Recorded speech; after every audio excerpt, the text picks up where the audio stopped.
Por isso também eu, tendo ouvido a fé que há entre vós no Senhor Jesus, e o amor para com todos os santos, não cesso de dar graças por vós, todos os santos.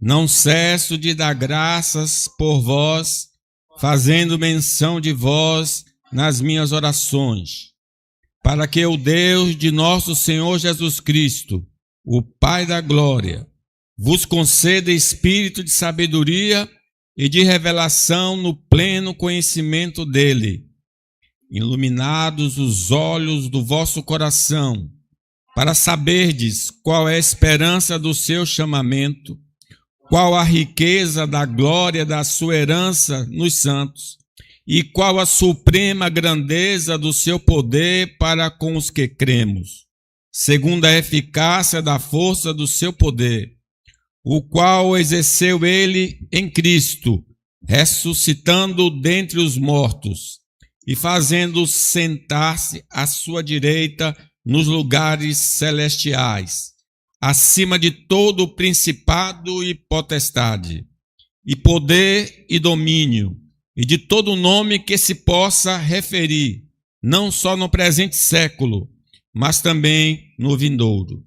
E pôs todas as coisas debaixo dos pés, e para ser o cabeça sobre todas as coisas, o deu à igreja, a qual é o seu corpo, a plenitude daquele que a tudo enche em todas as coisas. Amém.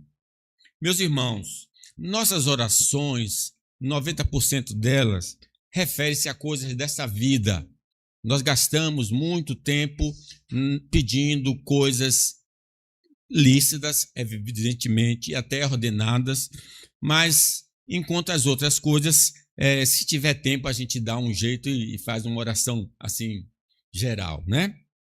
O apóstolo Paulo, então, nos ensina aqui que nós precisamos, para ter uma oração eficaz, uma oração que agrada a Deus, precisamos ter alguns elementos e alguns pedidos que precisam estar presentes na nossa oração. Nós falamos, então, na primeira afirmativa, que é preciso ter o elemento da gratidão. Não cesso de dar graças a Deus por vós. Não precisa ser necessariamente por nós mesmos ou por coisas materiais. Não.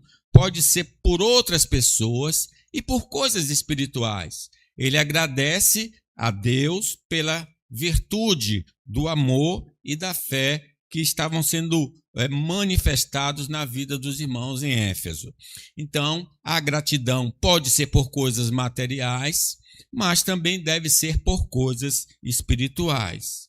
Nós precisamos fazer isso e a ciência diz o seguinte: uma pessoa que agradece, independente da religião dela, eles entenderam que isso dá saúde mental, física, a pressão fica normalizada quem agradece a Deus.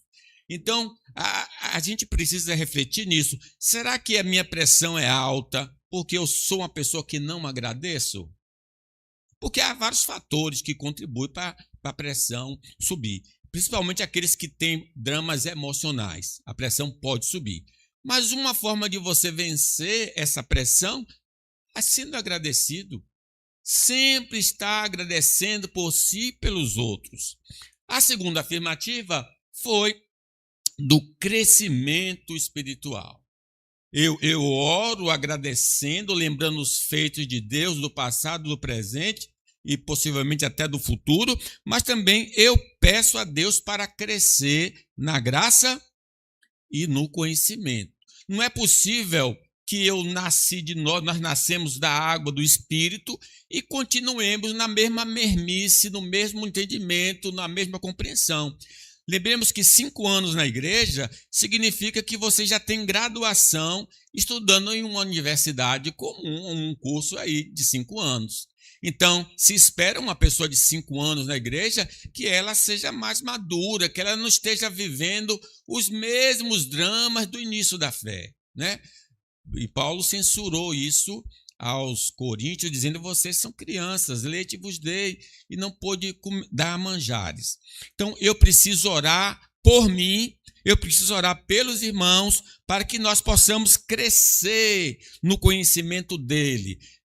Inclusive, a Bíblia fala que a altura, a largura, a profundidade do amor de Cristo que excede toda compreensão. Então, eu preciso orar por isso, por crescimento espiritual. E ele falou, então, a última vez que eu falei para vocês, é que nós precisamos compreender o nosso chamado, iluminando os olhos do vosso coração, para saberdes qual a esperança do seu chamamento. Por que Deus nos chamou? Deus nos chamou para a salvação. Chamou para ser salvos.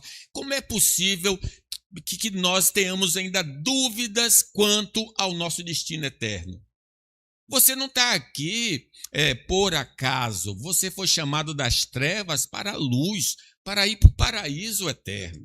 Então eu preciso ter essa convicção. Por que Deus me chamou?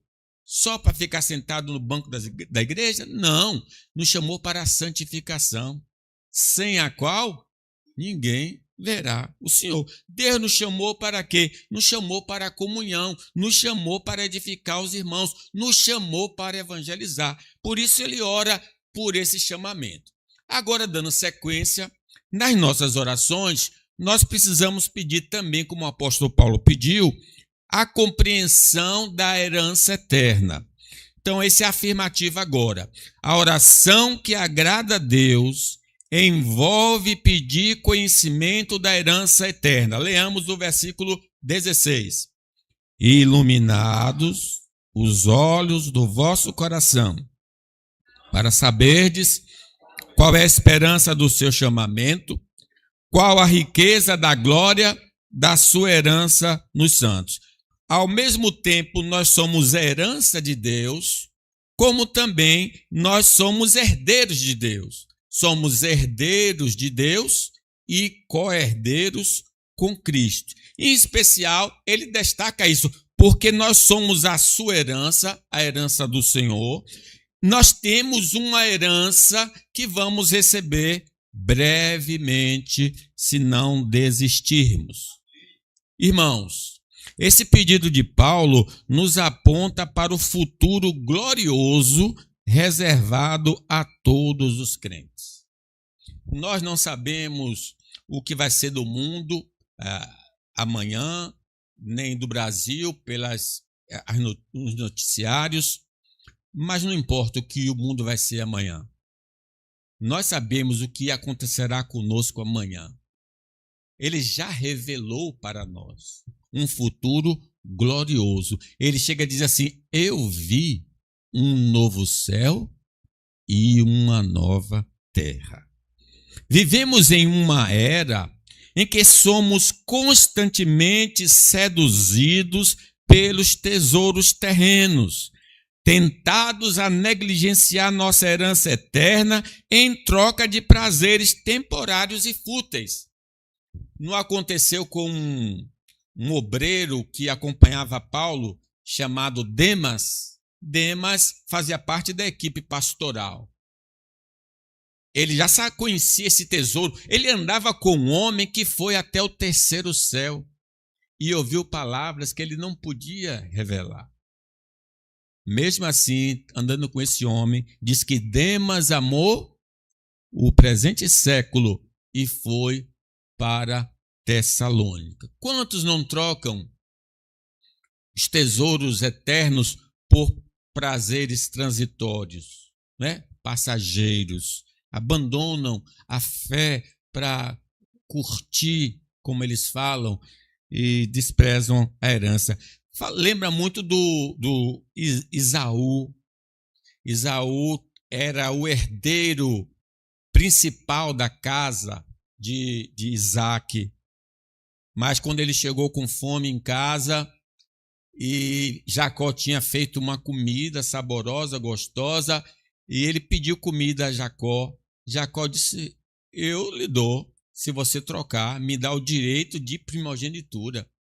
Se você deixar que eu seja o principal da herança, que a herança seja minha. Ele disse: que me serve a herança? Se eu estou com fome, eu quero é comer. E ele trocou a herança por um prato de comida. não podemos nos esquecer do jovem rico. Ele demonstrava um interesse genuíno na recompensa eterna. Ele vai ao encontro do mestre. Que farei para herdar a vida eterna? Então ele tinha, sim, uma certa ambição, um certo interesse. Ele queria uma casa na eternidade. Que farei para herdar a vida eterna? Mas ao ser convidado por Jesus a abrir mão dos seus bens em favor dos pobres, revelou onde estava o seu verdadeiro tesouro. Quem quer vir após mim?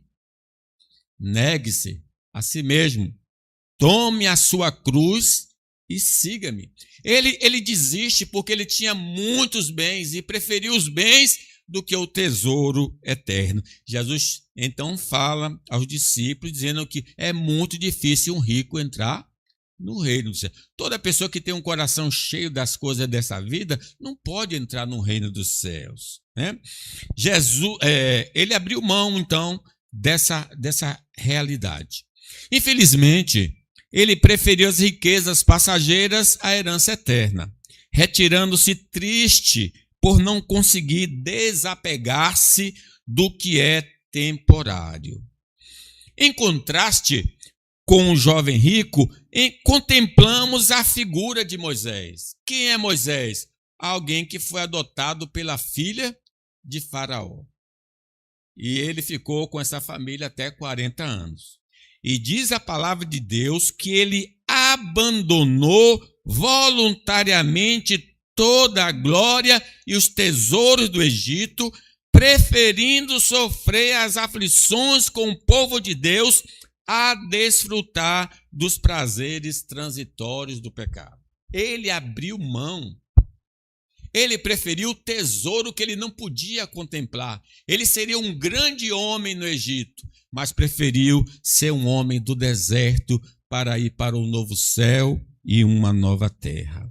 Moisés mantinha seus olhos fixos na recompensa invisível, valorizando a herança gloriosa prometida pelo Senhor àqueles que o amam. Contudo, tal conhecimento só se torna real por meio da ação do Espírito Santo. Como é que eu vou ter consciência e entendimento dessa herança que está reservada? Só por obra do Espírito Santo. Utilizando-se a palavra inspirada como instrumento de revelação. Então veja, o Espírito Santo não vai falar secretamente a nós. Nós precisamos ler as Escrituras. Ao lermos as Escrituras, o Espírito Santo vai iluminar o nosso entendimento para compreendermos o que nós temos em Cristo Jesus. Por isso, é preciso examinar as Escrituras.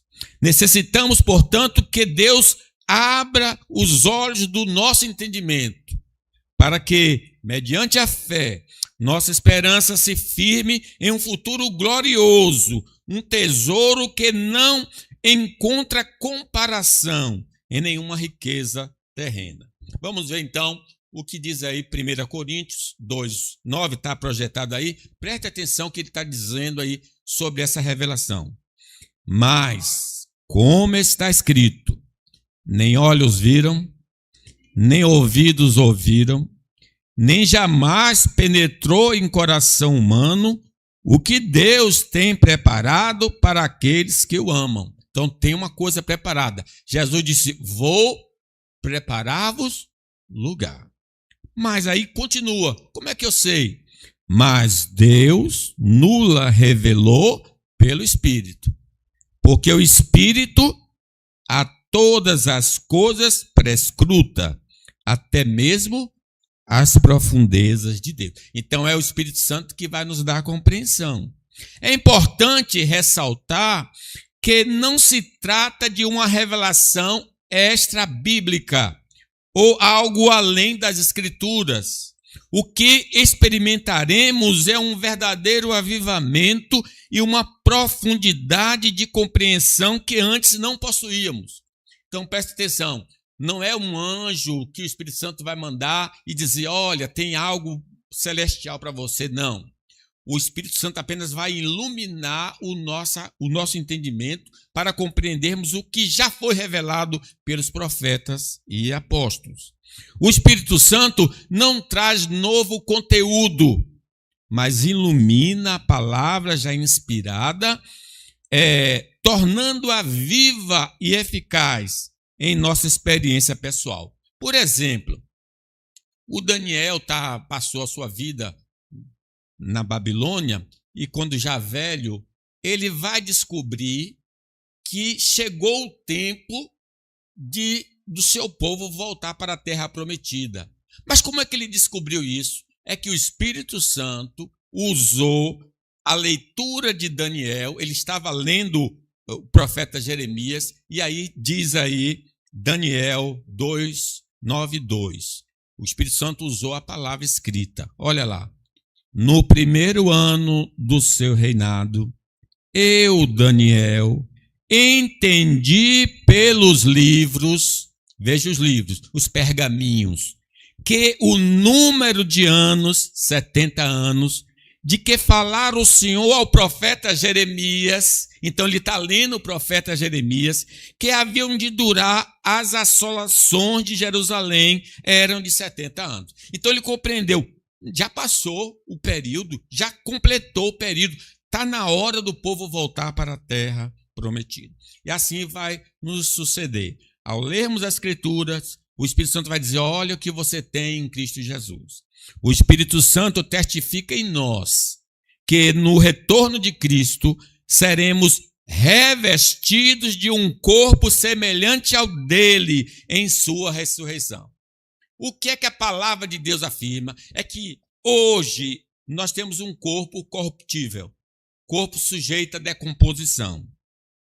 Mas futuramente nós teremos um corpo igual ao corpo que Cristo ganhou após ressuscitar dos mortos. Neste novo corpo que teremos, o envelhecimento não terá lugar. A enfermidade será dissipada e a dor perderá o seu domínio. Não envelheceremos, não adoeceremos e não vamos sentir nenhum tipo de dor física. Vai ser um corpo glorioso. Estaremos livres da corrupção, pois a morte será tragada pela vitória da vida eterna, como afirma o apóstolo Paulo. Coríntios 15, 1 Coríntios 15, 59, falando do nosso futuro corpo. Assim, quando este corpo mortal que temos agora se revestir com o que é imortal, quando este corpo que morre se vestir com o que não pode morrer, então acontecerá o que as Escrituras Sagradas dizem: a morte está destruída, a vitória é completa. Essa é a promessa de Deus. Nenhum botequim, nenhum shopping, nenhum investimento pode lhe dar esse corpo, a não ser o Senhor Jesus Cristo. Portanto, irmãos, tenhamos paciência com as debilidades físicas que enfrentamos hoje. Ontem mesmo eu tive um mal-estar, eu tomei uma vitamina e aí eu começo a suar. Quando você está querendo botar alguma coisa para fora, começa a suar, fica um desespero danado e fica aquela ânsia. Esses males que nos afligem, isso vai tudo passar quando Jesus nos der um corpo glorioso.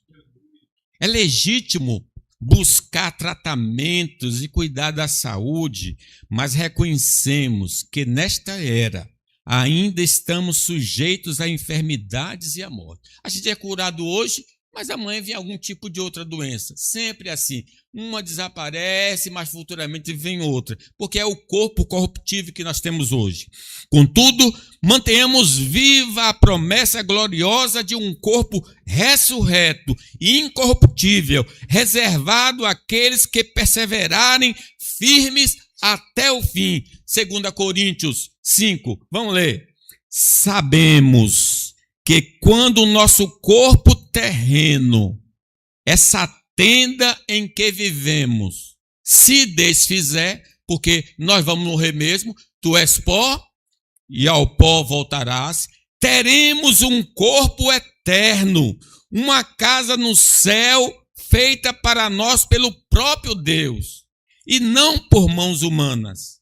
Na tenda terrena, o corpo de hoje, gememos e desejamos ansiosamente nos revestir com o nosso lar celestial, como se fosse uma roupa nova, porque de fato nos vestiremos com um corpo celestial e não ficaremos despidos. Então, o estado de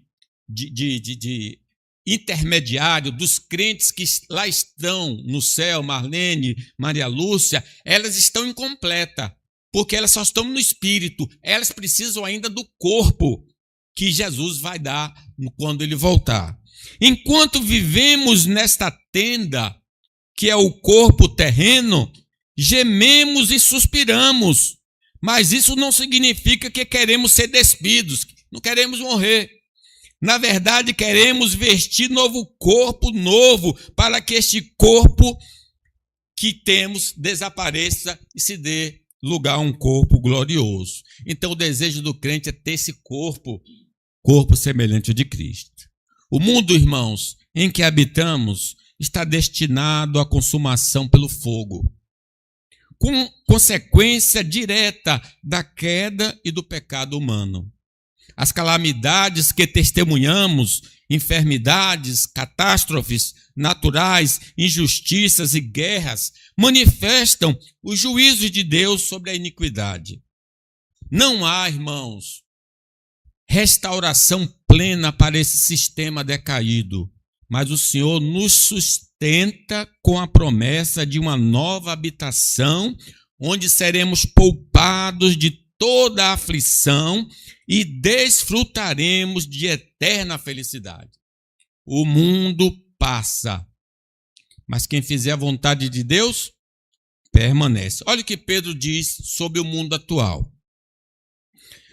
Visto, portanto, que tudo ao redor será destruído, o mundo em que vivemos, a vida de vocês deve ser caracterizada por santidade e devoção, esperando o dia de Deus e já antecipando sua vinda. Nesse dia, ele incendiará os céus e os elementos se derreterão nas chamas. Nós, porém, aguardamos com grande expectativa os novos céus e a nova terra que ele prometeu, um mundo pleno de justiça. É isso que nós estamos aguardando, um novo planeta. Esse não tem mais jeito, já está condenado. Mas nós estamos destinados a este mundo. Portanto, estes sinais geradores de sofrimento humano servem como advertências de que não devemos depositar nossa esperança neste mundo caído. É por isso que nós sentimos essas dores, para lembrar que não é aqui, que não é esse local, não é esse corpo, tem algo glorioso que será nos dado. Pelo contrário, ele nos impulsiona a fixar o olhar na visão gloriosa do apóstolo João em Apocalipse 21. Então vi novo céu e nova terra, pois o primeiro céu e a primeira terra já não existiam, e o mar também não mais existia. Vamos ler o 4, o que é que vai ter lá, o que é que não terá lá. Vamos ler? Ele lhes enxugará dos olhos toda lágrima, e não haverá mais morte, nem tristeza, nem choro, nem dor. Todas essas coisas passaram para sempre. Amados irmãos, nossa mente luta por conceber um mundo perfeito. Esse mundo não existe. Isso é conto. Pois estamos imersos em uma realidade imperfeita, marcada por contradições e sofrimento. Essa é a herança da desobediência de nossos pais no Éden. Porque o mundo é como é? Porque o homem pecou. Por um homem entrou o pecado no mundo, pelo pecado a morte passou a todos os homens. Então essa confusão no mundo se deu por causa do pecado. Somente eles, Adão e Eva, antes da queda, experimentaram a vida em sua plenitude original, sem as distorções e as dores que o pecado introduziu na criação. Como eles não estão mais aqui, nós não podemos saber como era o mundo antes de pecar, né? É fascinante notar que, ao descrever nossa futura realidade, a palavra de Deus frequentemente utiliza termos negativos para listar o que não existirá mais. Como a nossa mente não compreende, falando positivamente do mundo futuro, ele então usa palavras negativas para ilustrar o que nós não teremos lá. Como bem expressou o apóstolo Pedro, nossa herança é definida por aquilo que ela não é. O que é que diz Pedro? Vamos ler comigo? Para uma herança que não pode ser destruída, que não fica manchada, que não murcha e que está reservada nos céus para vocês. Que coisa, glória! Está reservada. Deus usa o contraste com a nossa finitude para nos dar um vislumbre da eternidade. De imediato, o apóstolo nos revela que essa herança é bem suprema, outorgada a nós por Cristo Jesus. Ela nos pertence porque ele cumpriu perfeitamente toda a lei divina em nosso lugar. Ele disse, vou preparar-vos lugar. Ele que garantiu essa nossa morada. Assim, o que recebemos não é fruto do nosso mérito, mas do legado de justiça que Cristo nos deixou, como diz Paulo em 2 Coríntios 8:9.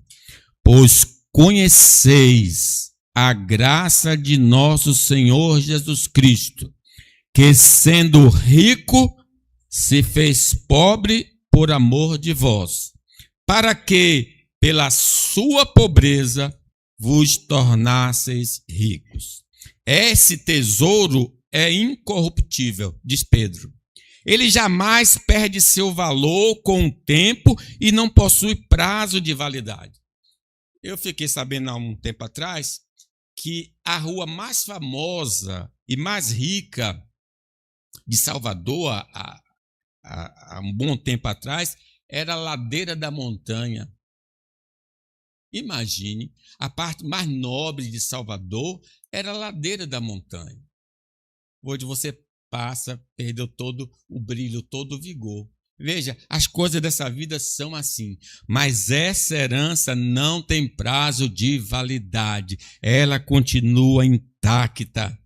Quando nesta vida tudo o que recebemos se desgasta, se corrói ou é devorado pela inflação, tornando-se obsoleto e desaparecendo, na vida por vir, nossa herança permanece intacta. Ela é imune às crises e à passagem dos séculos futuros. Tudo é inalterável. Continua do mesmo brilho, com o mesmo vigor, não importa o tempo. O nosso tesouro eterno é absolutamente imaculado, diz Pedro. Nele não existe defeito de fabricação ou de ordem moral. Na glória estaremos livres não apenas da presença do pecado, mas também da própria possibilidade de pecar ou ser tentado. Como nada impuro terá acesso ao nosso coração ou à nossa nova habitação, cumpre-se o que diz o Apocalipse. Como é lá? O que é que diz Apocalipse sobre nosso estado futuro? Vamos ler 21? Nela nunca jamais penetrará coisa alguma contaminada, nem o que pratica abominação e mentira, mas somente os escritos no livro da vida do Cordeiro. O tesouro que receberemos no retorno de Cristo possui a natureza eterna.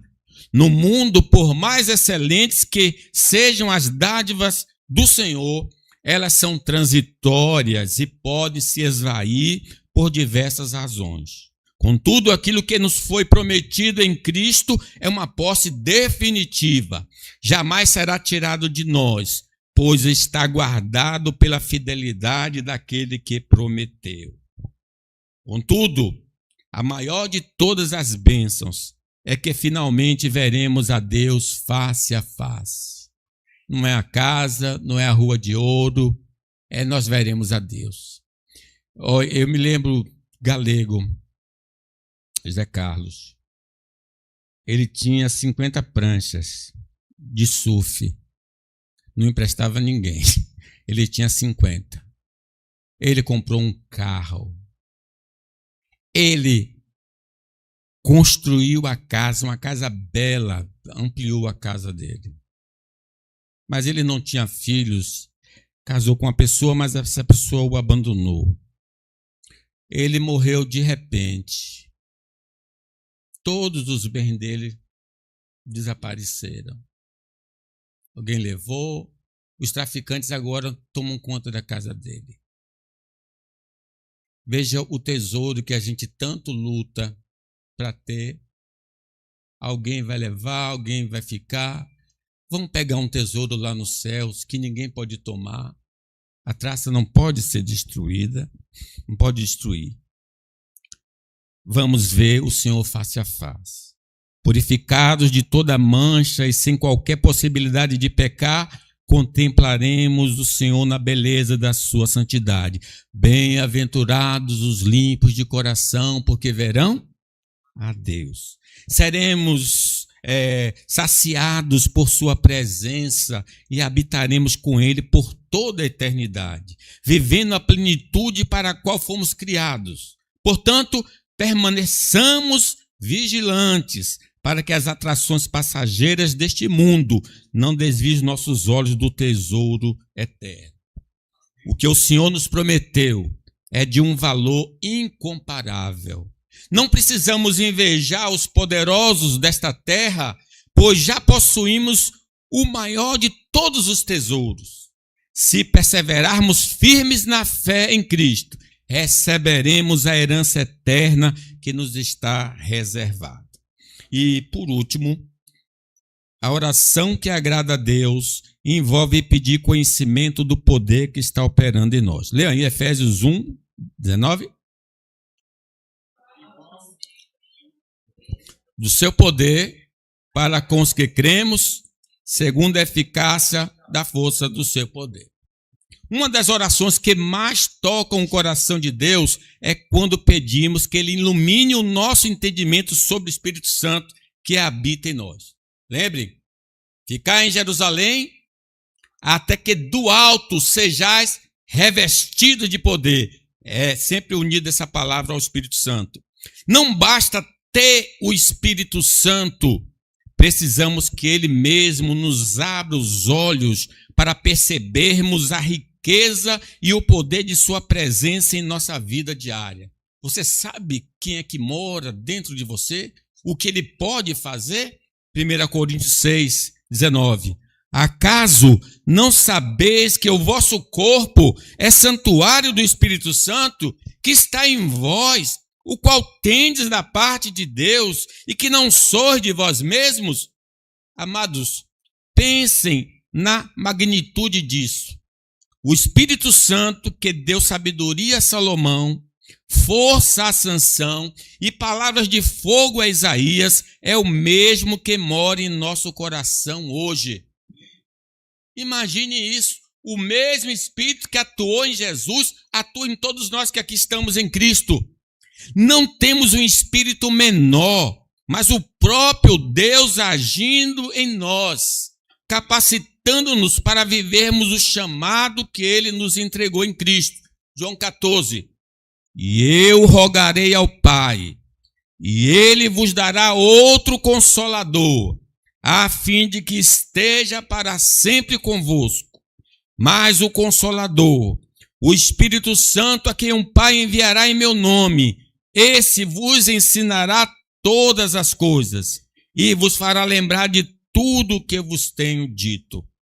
É exclusivamente por meio da operação do Espírito de Deus que somos habilitados a testemunhar ao mundo sobre o Evangelho do Senhor. Ficai em Jerusalém, até que do alto sejais revestidos de poder. Sem essa capacitação, nossa mensagem seria apenas letra morta.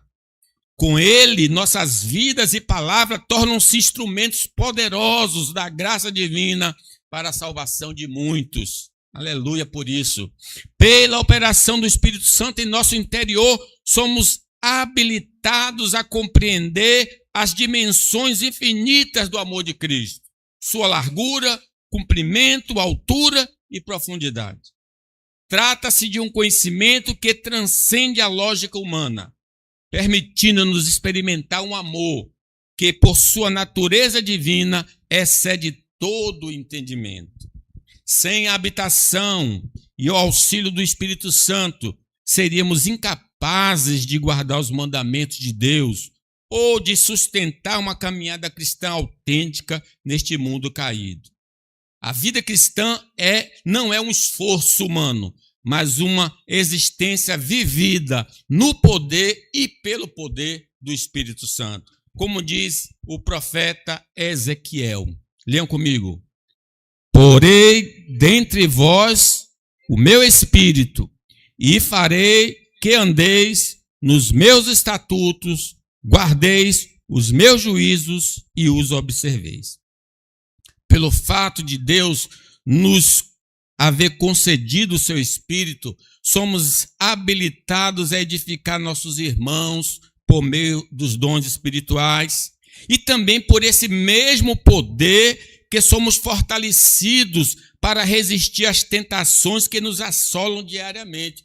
Lá no Efésios 6, 10 diz, revesti-vos do Senhor e da força do seu poder, que está se referindo ao Espírito Santo. Assim, o Espírito Santo atua tanto na saúde da comunidade cristã, quanto na integridade de nossa caminhada individual.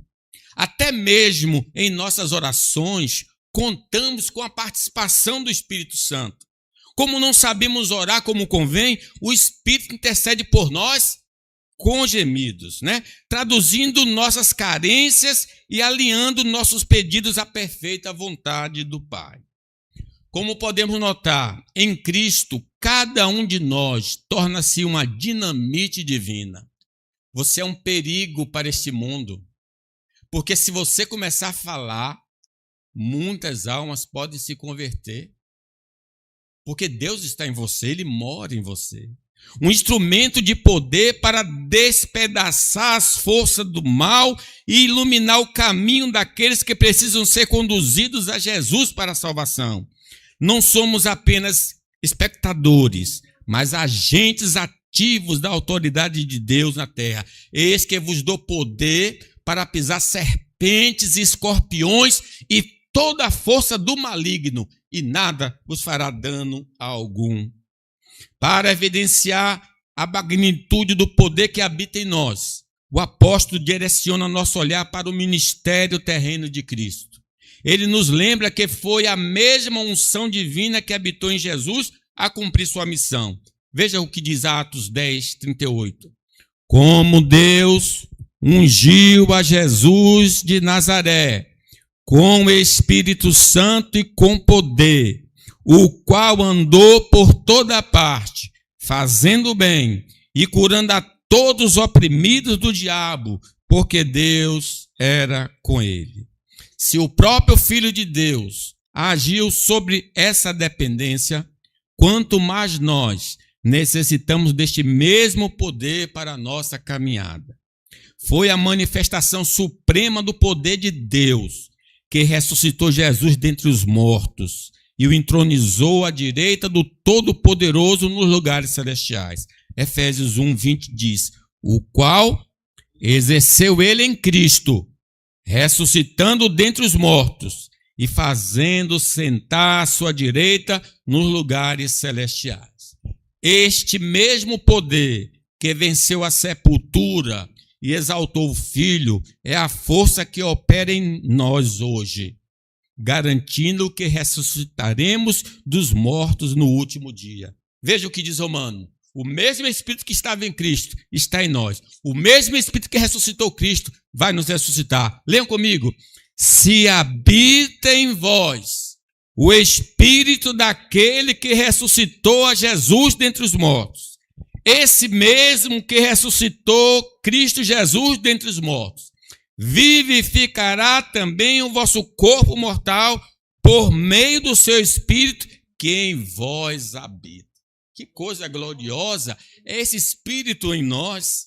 Além de ressuscitar o Senhor Jesus, o poder de Deus o elevou a uma posição de honra suprema, colocando-o acima de toda autoridade, principado, potestade e domínio. Não há nome, seja nesta era ou no porvir, ou que não esteja sujeito à sua soberania. Cristo não apenas venceu a sepultura, mas foi coroado sobre todas as hierarquias humanas e angelicais. Efésios 1:21. Acima de todo principado, e potestade, e poder, e domínio, e de todo nome que se possa referir, não só no presente século, mas também no vindouro. Em virtude da sua exaltação, Cristo nos conferiu autoridade sobre os espíritos malignos, capacitando-nos para expulsá-los e permanecermos protegidos contra a obra do mal. Como o Senhor reina soberano sobre todas as hierarquias espirituais, ele revestiu sua igreja com o poder necessário para triunfar sobre as trevas e viver em segurança sobre a sua mão onipotente. Vamos ler esse texto que eu citei. Lucas. Eis aí, vos dei autoridade para pisar serpentes e escorpiões e sobre todo o poder do inimigo, e absolutamente vos causará, e nada absolutamente vos causará dano. O poder soberano de Deus estabeleceu Jesus como Senhor absoluto de toda a realidade, tanto visível quanto invisível. Contudo, de modo especial e gracioso, Deus o constituiu como cabeça da igreja, diz o apóstolo Paulo. E pôs todas as coisas debaixo dos seus pés, e para ser o cabeça sobre todas as coisas, o deu à igreja, a qual é o seu corpo, a plenitude daquele que a tudo enche em todas as coisas. A igreja, portanto, não é apenas uma instituição, mas a extensão viva da plenitude de Cristo na terra. Nós somos o corpo de Cristo. Este mesmo poder de ressurreição habita em nós agora. Mas cabe aqui uma análise. Temos de fato um conhecimento profundo dessas realidades? Será que sabemos de fato que isso é assim?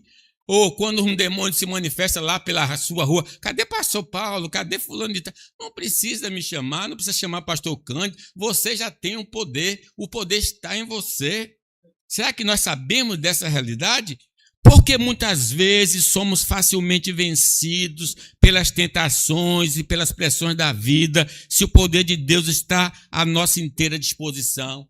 Como é que o crente fica, estou fraco, estou sendo vencido, qualquer temporal, qualquer dificuldade, ele geme, ele chora, se desespera, se o poder de Deus está em nós? É que não sabemos, não compreendemos ainda. Talvez nos falte a iluminação dos olhos do coração, para que essa verdade deixe de ser um conceito e se torne nossa força diária. Possivelmente podemos não ser crentes autênticos, por isso não temos o Espírito Santo morando e habilitando a viver a vida cristã. Talvez seja isso. A condição para recebermos o Espírito Santo é nos arrependermos e crermos em Jesus. Contudo, mesmo sendo crentes verdadeiros, podemos cair na negligência de não buscar o que já recebemos de graça.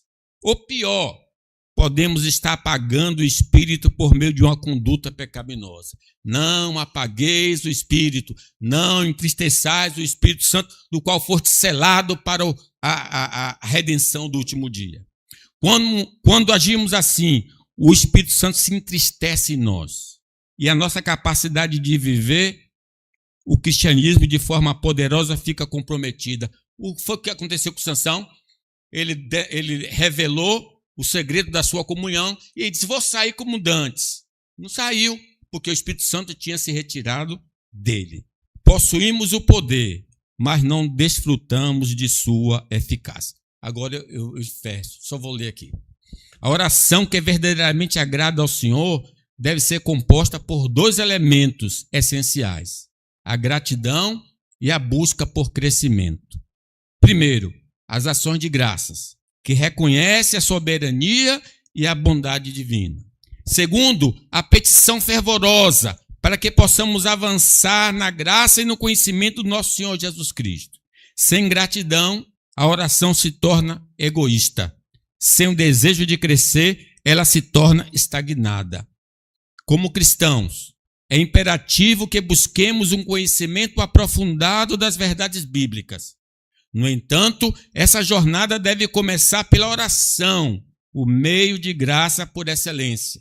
Somente o Senhor pode remover o véu de nossos olhos e nos conceder a compreensão espiritual necessária para discernirmos a magnitude de tudo que nos foi outorgado gratuitamente em Cristo Jesus. Contudo, a busca pela iluminação divina não pode ser um pretexto para negligenciarmos o exame das Escrituras.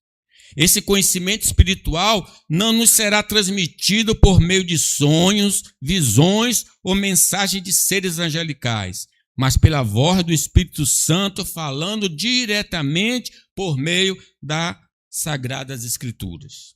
A Bíblia é o canal soberano pelo qual o Senhor revela a sua vontade e a grandeza da sua graça. Que possamos nos empenhar na oração que agrada a Deus. Amém.